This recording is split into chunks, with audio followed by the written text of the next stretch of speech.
ادامه گفتارهای رادیوی فرهنگ.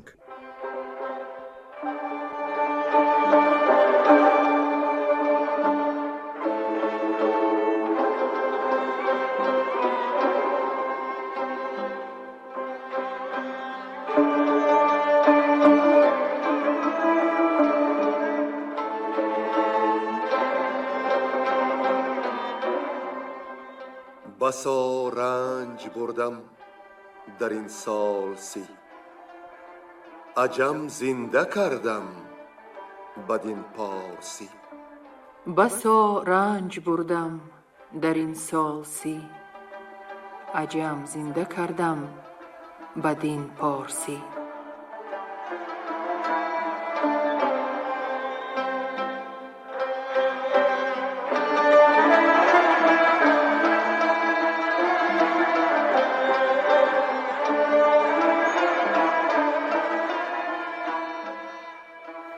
شنونده های ارجمند، با توجه شما محفل ادبی از روی شاهنامه بیزوال ابوالقاسم فردوسی.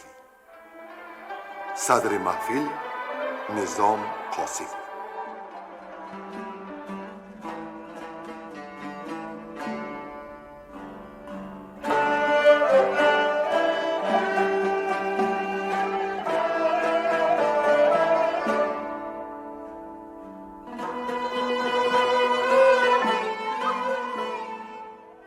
در گفتار گذشته با شنونده های ارجمند شنیدیم که هرمز شاه خویش را از همه شاهان آشوبگر اطرافش ایمن نمود، ولی نبردش با ساوشاه ناگزیر بود.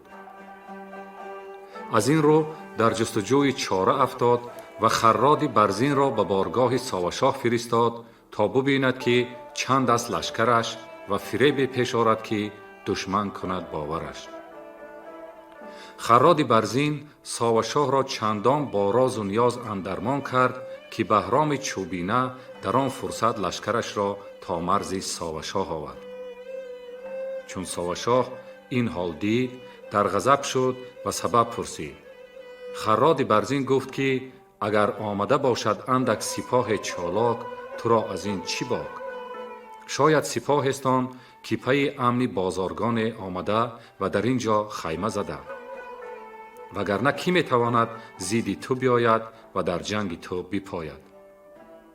با این فریبها ساوشاه را آرام کرد و چون شب شد رو به گریز آورد. پسر بزرگ ساوشاه فخفور با فرمان پدر نزد بهرام شتافت و او را با شکوهی تمام و نبرجو دریافت.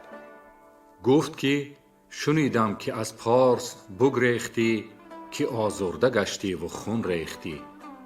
بهرام پاسخ داد که او را با شاه ایران کینه مباد، اگر لازم آید در این راه می میرد و اینک آمده است که به گرز و سینان و به شمشیر و تیر راه رزم ساوشاه بگیرد.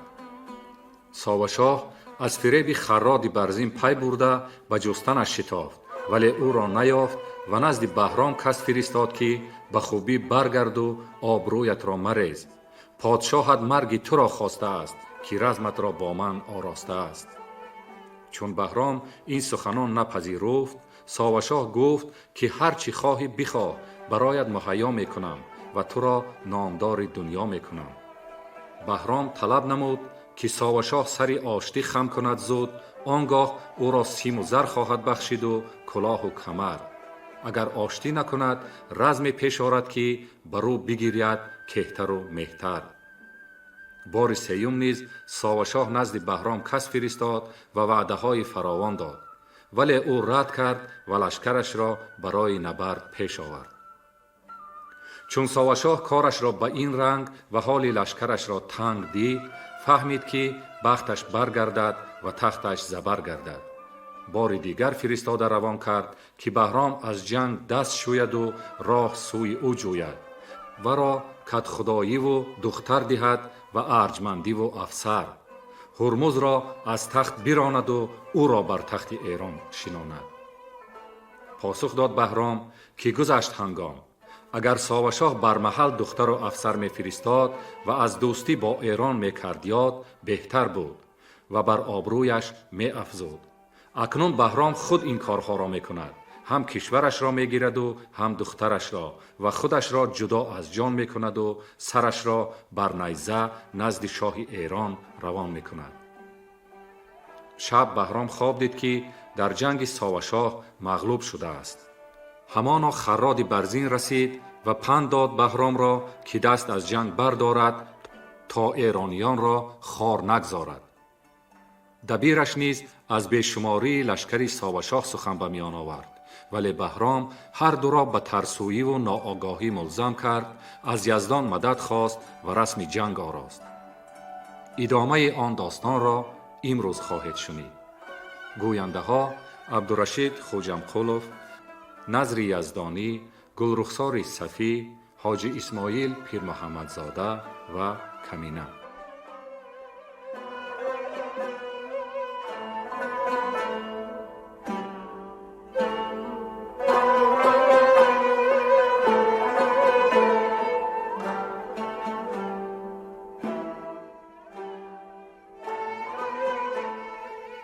رزم کردن بهرام چوبینه با ساوشاه.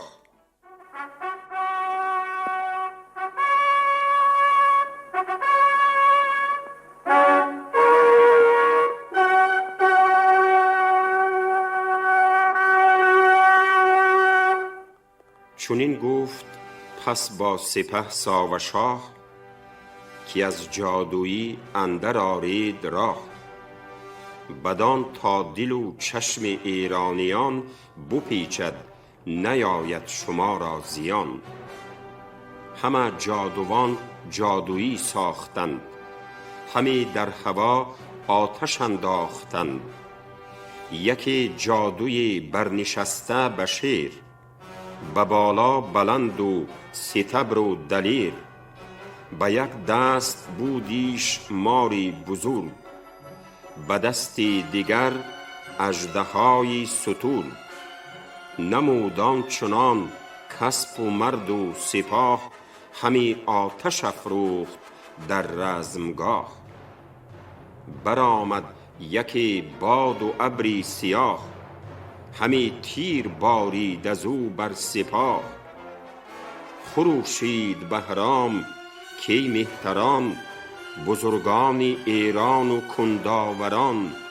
از این جادویی ها بخوابید چشم، به جنگ اندر آرید لشکر به خشم.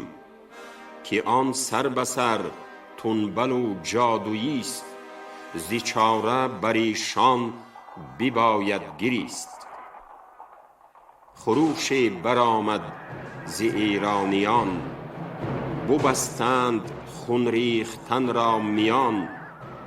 نگه کرد از آن رزمگاه ساوشاه، که آن جادویی را ندادند راه. همی دید کامدش بدخواه بیش، سپاه از پس او گرد بهرام پیش. بیاورد لشکر سوی میسره، چو گرگ اندر آمد به پیشی بره. چو یک روی لشکر به هم برشکست، سوی قلب بهرام یازید دست. نگه کرد بهرام از آن قلبگاه، گریزان سپه دید پیشی سپاه. بیامد به نیزه سی تن را ز زین، نگونسار برزد بروی زمین. همی گفت از این سان بود کارزار، همین بود رسم و همین است کار. ندارید شرم از خدای جهان، نه از نامداران فرخ مهان. وزان پس بیامد سوی میمنه، چو شیری ژیان کو بود گرسنه.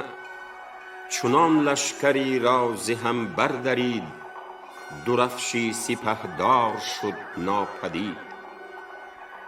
وزان جایگه شد سوی قلبگاه، بدان سو که سالار بود با سپاه. بدو گفت برگشته باد این سخن، گریدون که این رزم گردد کهن. پراکنده گردد به جنگ این سپاه. نگه کن کنون تا کدام است راه، برفتند و جستند و راهی نبود، کزان راه شایست بالا نمود. چنین گفت با لشکرآرای خویش، که دیواری ما آهنین است پیش. هر آن کس که او رخ نداند زدن، ز دیوار بیرون تواند شدن. شود ایمن و جان به ایران برد، به نزدیک شاهی دلیران برد. همه دل به خون ریختن برنهید، سپر بر سر آرید و خنجر دهید. اگر بختی بیدارمان بردهد، بدین رنج ها تخت و افسر دهد. ز یزدان نباشد کسی ناامید، مگر تیره بینید روزی سپید. چنین گفت با مهتران ساوشاه، که پیلان بیارید پیشی سپاه. به انبوه لشکر به جنگ آورید، بر ایشان جهان تار و تنگ آورید. چو از دور بهرام پیلان بدید، غمی گشت و تیغ از میان برکشید. وزان پس چنین گفت با مهتران، که ای نامداران و جنگاوران.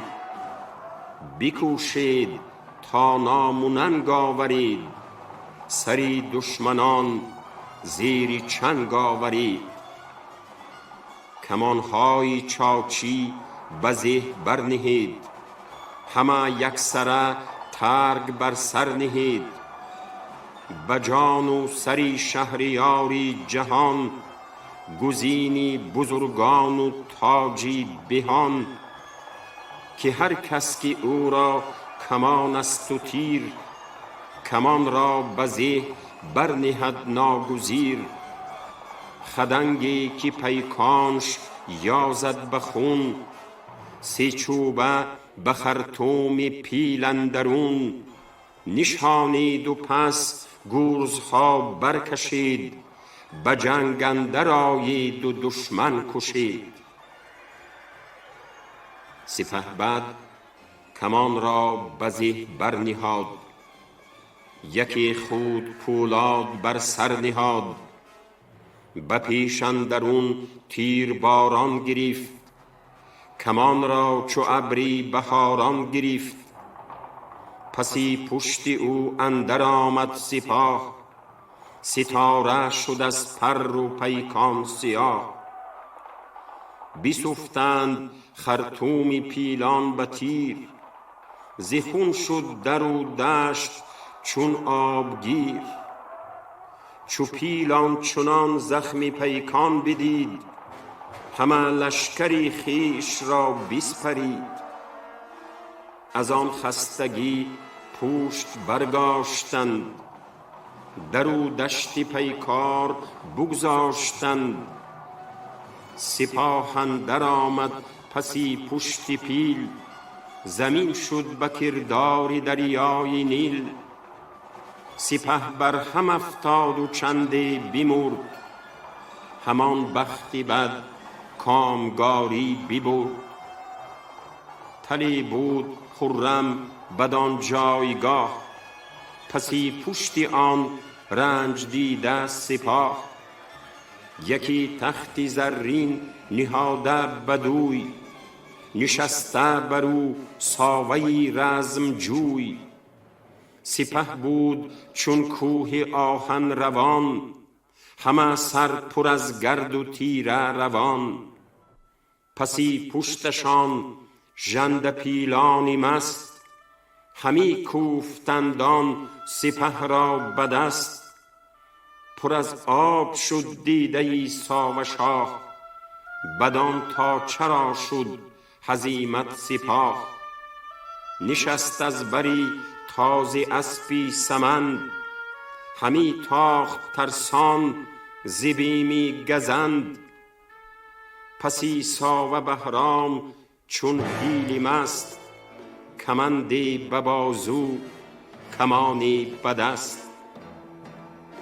به لشکر چنین گفت کای سرکشان، ز بختی بد آمد بر ایشان نشان. نه هنگامی راز است و روزی سخن، بتازید با تیغ های کهن.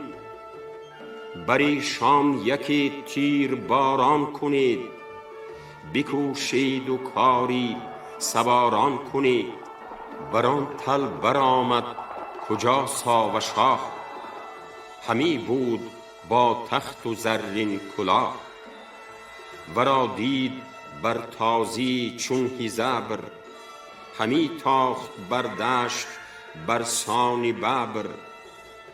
خدنگی گزین کرد و پیکان چو آب، نهاده برو 4 پری عقاب. بیمالید چاچی کمان را به دست، به چرمی گوزن اندر آورد شست. چو چپ راست کرد و خم آورد راست، خروش از خمی چرخی چاچی بخواست. چو بگذشت پیکان بر انگشتی او، گذر کرد بر مهره پشتی او. سری ساوه آمد به خاک اندرون، به زیر اندرش جای شد جوی خون. شدان تاجور شاه چندان سپاه، همان تختی زرین و زرین کلاه.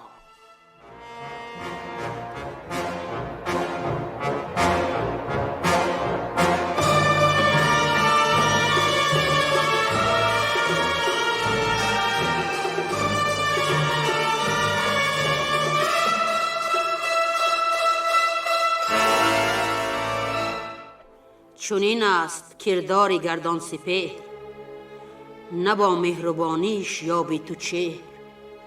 نگر تا ننازی به تختی بلند، چو ایمن شوی سخت ترس از گزند. چو بهرام جنگی رسید اندروی، کشیدش بران خاک تیره بروی. برید آن سر شاهوار از تنش، نیامد یکی خیش پیرامنش. چو ترکان رسیدند نزدیک شاه، فکنده تنی بود پرخون براه. همه برگرفتند یکسر خروش، زمین پر خروش و هوا پر ز جوش. پسر گفت کین ایزدی کار بود، که بهرام را وقت بیدار بود. ز تنگی کجا راه بود بر سپاه، فراوان بمرد اندران تنگ راه.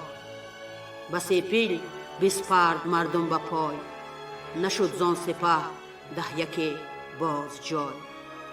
چی زیری پی پیل گشته تباه، چی سرها بریده به آوردگاه.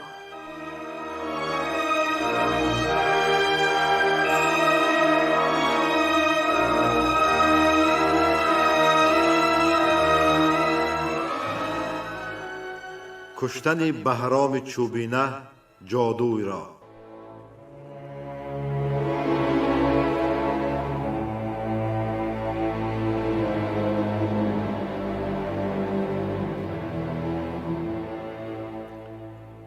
چو بگذشت از آن روز به 9 زمان، ندیدند زنده یکی بدگمان. مگر آن که بودند بسته اسیر، روانها ز غم خسته و تن به تیر. همه راه برگستوان بود و ترگ، سران را ز ترگ آمد آن روز مرگ. همان تیغ هندی و تیر و کمان، ز هر سو که افکنده بود بدگمان. ز کشته چو دریای خون بود زمین، به هر گوشه مانده اسپ بزین. همه گشت بهرام گردی سپاه، که تا کیست کشته ز ایران تباه. و از آن پس به خراد برزین بگفت یکی امروز با رنج ما باش جفت. نگه کن که از ایرانیان کشته کیست، که از آن درد ما را بباید گریست. به هر جای خراد برزین بگشت، به هر پرده و خیمه برگذشت. کم آمد ز لشکر یکی نامور، که بهرام بود نام آن پرهنر. ز تخم سیاوش گو مهتره، سپهبد نژاد و کنداوره. همی رفت جوینده چون بیهوشان، مگر زو بیابد به جای نشان. تنی خسته و کشته چندی کشید، ز بهرام جای نشان ندید. سپهدار از آن کار شد دردمند، همی گفت زار ای گوی هوشمند. زمان بماند و پدید آمد اوی، دری بسته را چون کلید آمد اوی. ابا سرخ ترک بد گربه چشم، که گفتی دل آزرده دارد به خشم. چو بهرام را دید گفت، که هرگز مبادی تو با خاک جفت. و آن پس بپرسید از آن ترک زشت، که ای دوزخی روی دور از بهشت. چه مردی و زاد و نژادی تو چیست، که زاینده را بر تو باید گریست. چنین داد پاسخ که جادو بودم، از آزاد مردی به یک سو بودم. هر آنگه که سالار باشد به جنگ، به کار آیدش روزگار درنگ. به شب چیزهای نمایم به خواب، که آهستگان را کنم پرشتاب. تو را من نمودم شبان خوابی بد، بدان گونه تا بر سرت بد رسد. مرا چاره زان بیش بایست جست، چون نیرنگ ها را نکردم درست. به ما اختری بد چنین بازگشت، همه رنج با باد انباز گشت.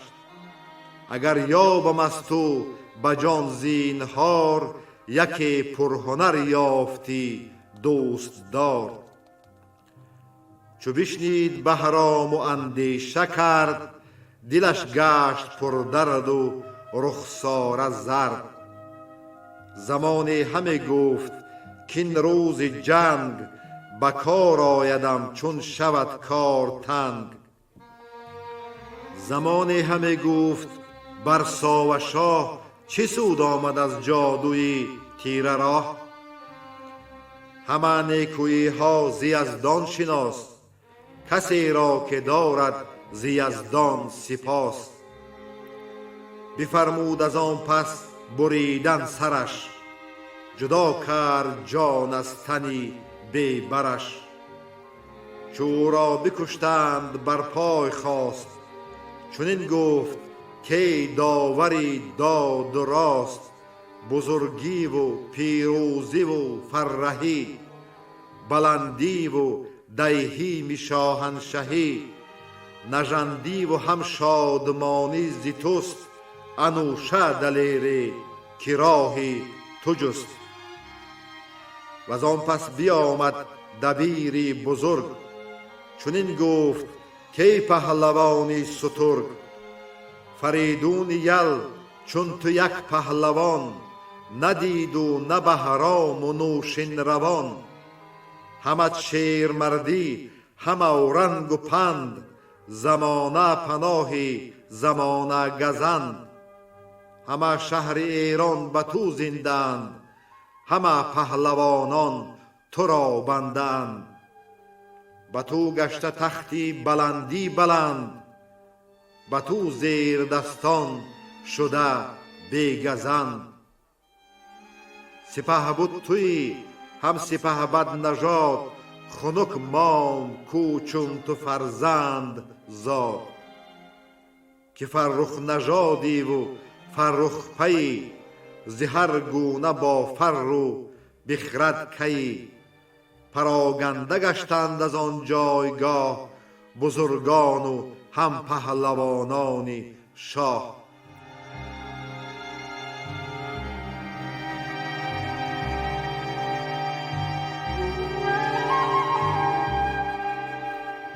فرستادن بهرام چوبینه فیروزنامه را با سر ساوشاه نزد هرمز.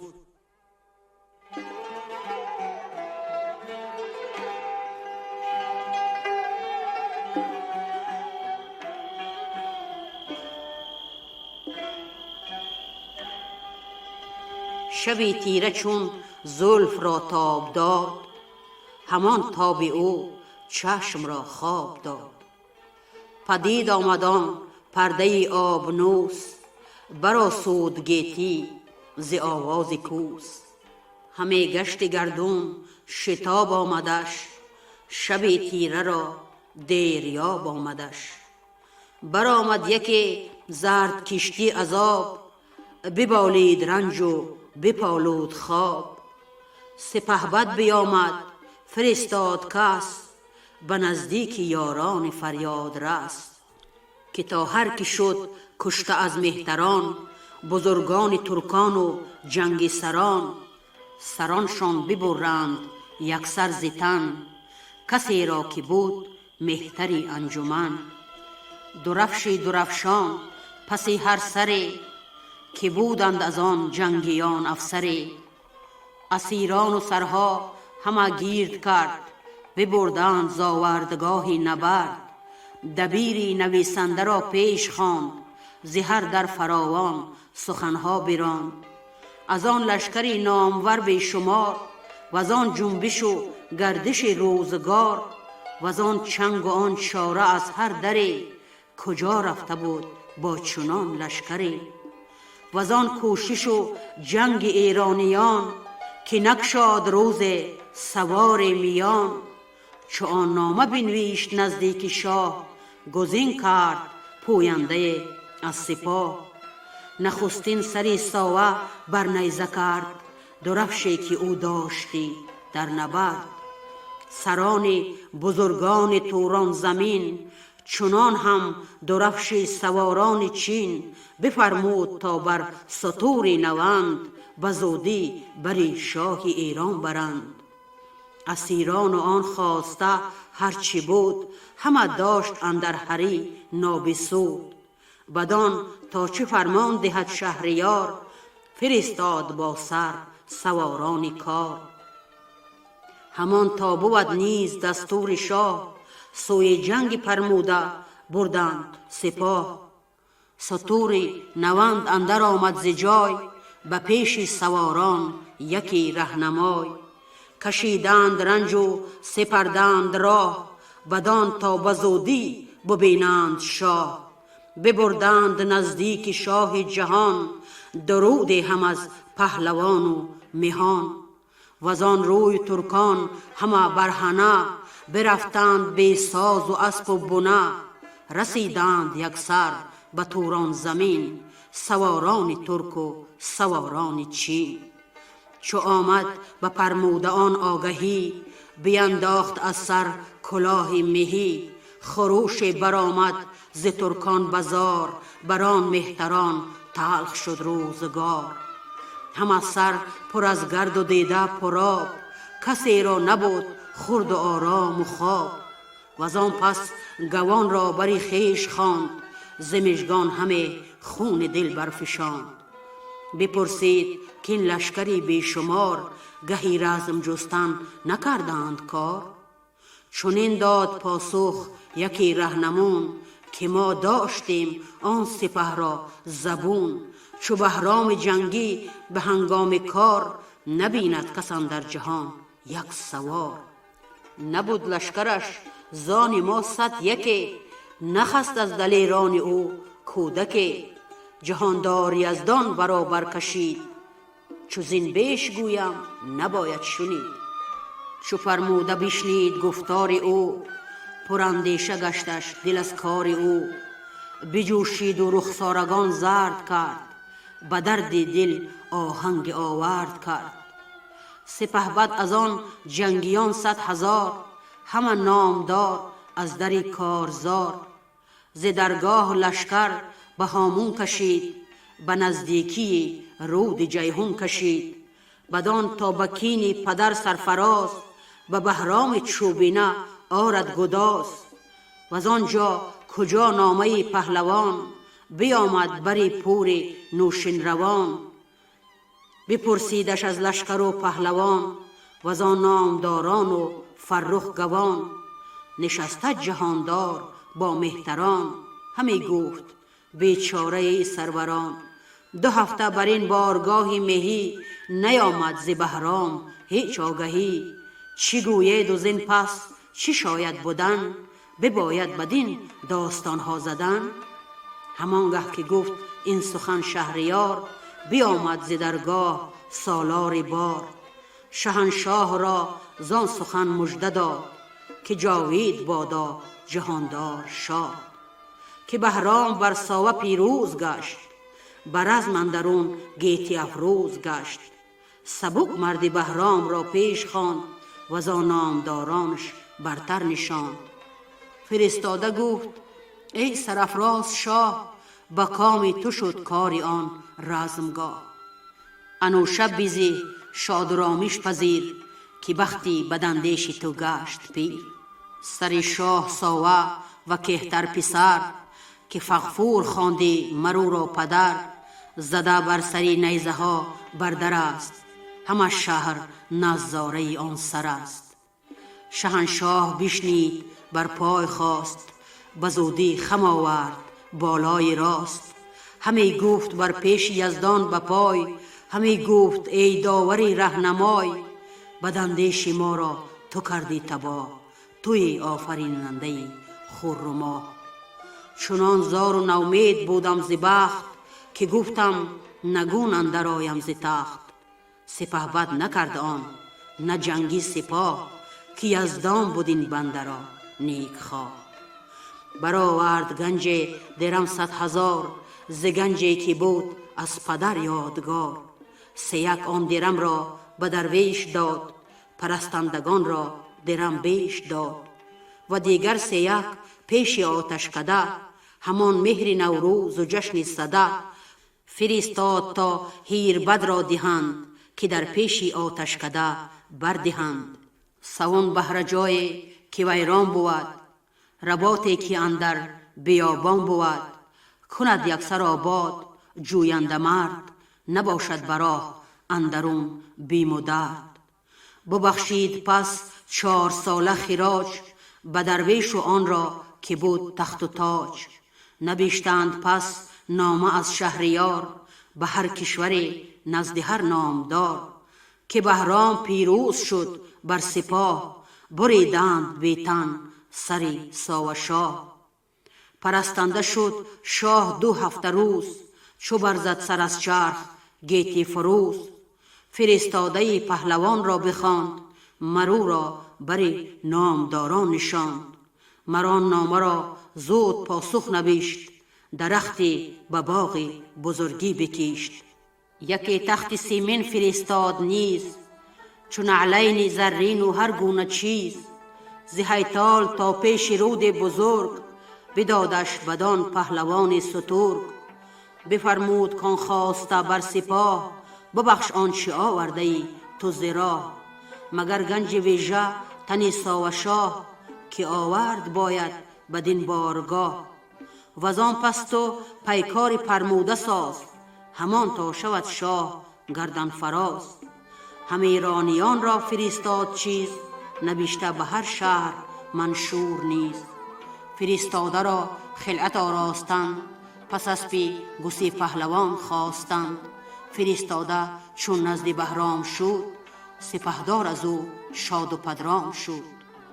غنیمت ببخشید پس بر سپاه، جز از گنج ناپاک دل ساوه شاه.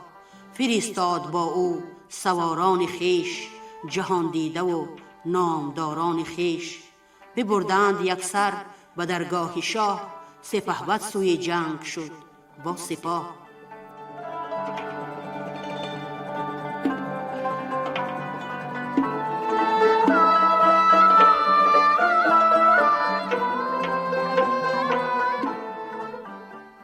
رزم بهرام چوبینه با پرموده، پسری ساوشاه و گریختن پرموده به آواز دیژ.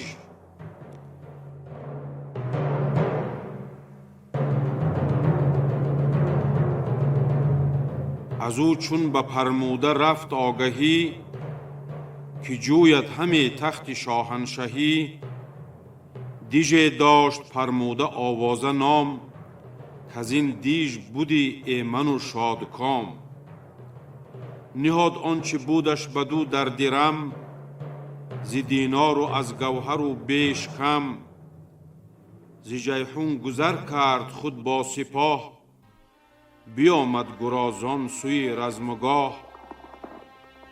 دو لشکر چو تنگ اندر آمد به جنگ، بره بر نکردند جای درنگ. بدو منزل از بلخ هر دو سپاه، گزیدند شایسته یک رزمگاه. میان دو لشکر دو فرسنگ بود، که پهنای دشت از در جنگ بود. دیگر روز بهرام جنگی برفت، به دیدار گردان پرموده تفت. نگه کرد پرموده او را بدید، ز هامون یکی تند بالا گزید. سپه را سراسر همه برنشاند، چنان شد که در دشت جای نماند. سپه دید پرموده چندان که دشت، و دیدار ایشان همه خیره گشت. و را دید که از پیش آن لشکرش، به گردون برآورد جنگی سرش. غمی گشت و با لشکری خویش گفت، که با پیشرو اهریمن گشت جفت. شمار سپاهش پدیدار نیست، همان رزم را کس خریدار نیست. سپهدار گردنکش و خشمناک، همی خون شود زیر او تیره خاک. چو شب تیره گردد شب خون کنیم، ز دل ترس و اندیشه بیرون کنیم. چو پرموده آمد به پرده سرای، همی زد ز هر گونه از جنگ رای. همی گفت کین از هنرها یکیست، اگرچه سپهشان کنون اندکیست. سواران و اسپان پرمایه اند، ز گردنکشان برترین پایه اند.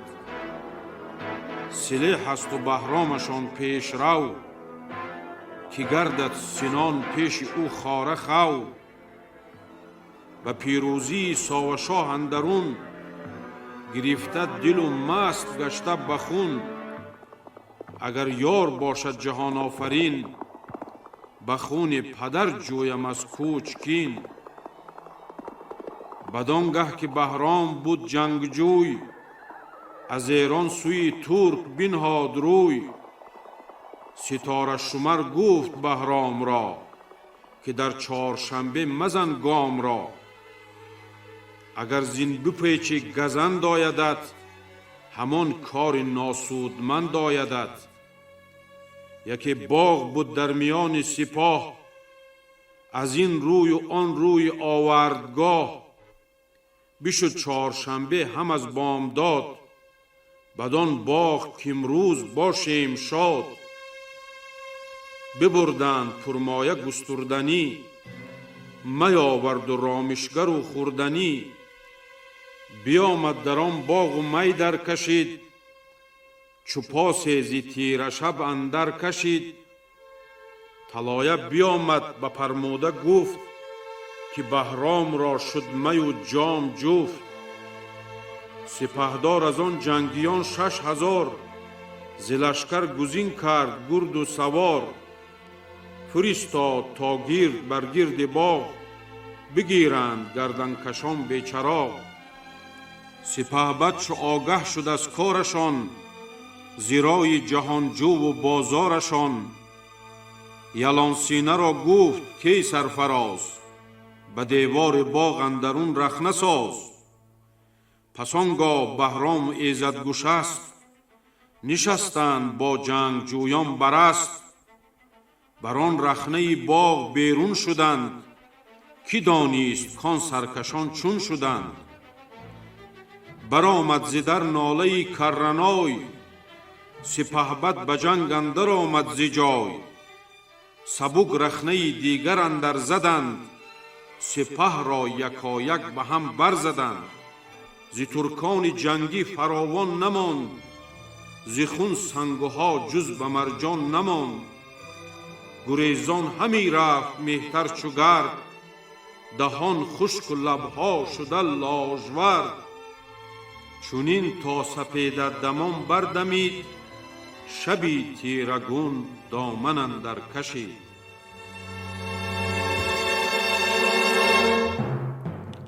سپهدار ایران به ترکان رسید، خروش چو شیر ژیان برکشید.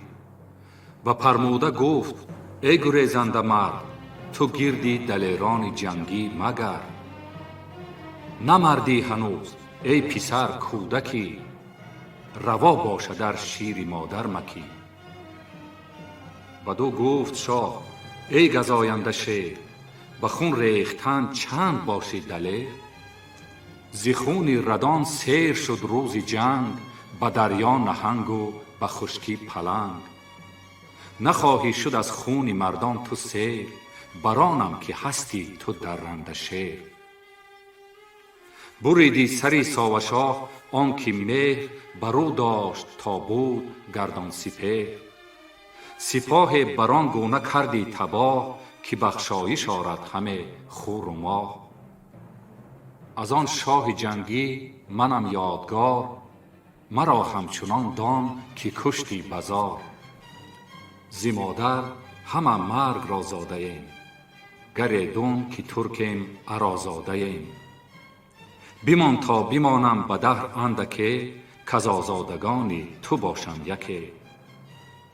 گریزانم و تو پس اندر دمان، نیابی مرا تا نیاید زمان. اگر باز کردم سلاحم به چنگ، مگر من شوم کشته گر تو به جنگ. مکن تیز مغزی و آتش سری، نه زینسان بود مهتری لشکری.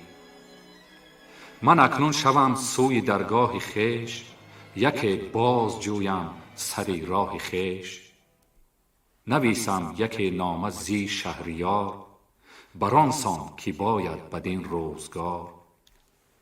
گریدون که او در پذیرد مرا، از این تاختن درگزیرد مرا. من آن بارگه را یکی بندم، دل از مهتری پاک برکندم. ز سر کینه و جنگ را دور کن، به خوبی منیش بر یکی سور کن. وزان روی خاقان در دیژ ببست، به اندوه اندیشگان برنشست. بیامد پسش لشکری بیشمار، نشستند جمله به گردی حصار. بگشتند گردی دیژ اندر بسی، ندانست سامان جنگش کسی.